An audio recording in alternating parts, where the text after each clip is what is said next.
Sen sevgin yoktu ama ben yollar görebilirim. Hatırlayıp unutup Sebebini ben de bilebilirim. yok etsem de görürüm. Sana olan işlerimin sonudur.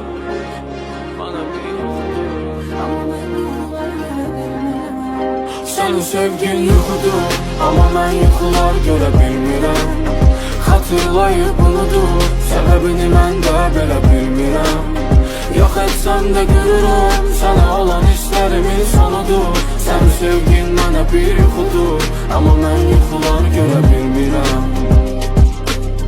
Düşündüm ki fərqinə kim günahkar məncə sən və səhvlərin. Daha heç vaxt qəlbimə toxuna bilməz artıq sənin o əllərin.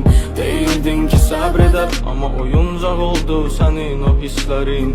Və gün gələr tərk edər nə qədər çağırsan da gəlmədim indi bax. Necə dəyişdi həyatımı sənin gedişin, daha get gəlmə geri sağ. Qala bildim cismən ruhumu öldürdün, daha aldanmam. Senin o sözlerinin indi değerini başkası bilsin bir anda.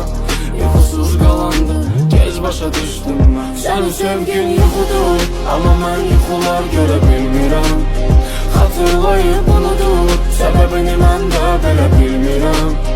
Yok etsem de görürüm sana olan işlerimin sonudur. Sen sevgin bana bir yuxudur, amma mən yuxular görə bilmirəm. Sen sevgin yuxudur, amma mən yuxular görə bilmirəm.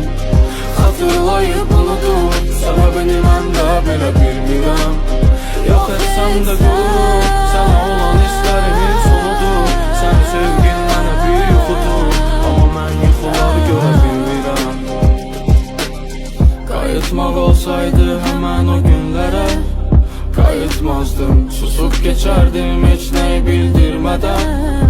İnanmazdım sana yazdığım her okuduğun o cümleler. İnanmazdı yine yalanlar içinde sen tek sebep olmazdın indi bak. Necə dəyişdi həyatımı sənin gedişin, daha get gəlmə geri sağ. Qalabildim cismən ruhumu öldürdüm, daha aldanmam. Senin o sözlerinin indi değerini başkası bilsin bir anda. Yuxusuz qalandı, gez başa düşdüm mən. Senin sevgin yuxudur, amma mən yuxular görə bilmirəm. Hatırlayıp unutup sebebini mən də belə bilmirəm. Yok etsem de görürüm sana olan işlerimin sonudur. Senin sevgin bana bir yuxudur, amma mən yuxular görə bilmirəm. Senin sevgin yuxudur, amma mən yuxular görə bilmirəm. Hatırlayıp unutup sebebini mən də belə bilmirəm. Yok etsem de görürüm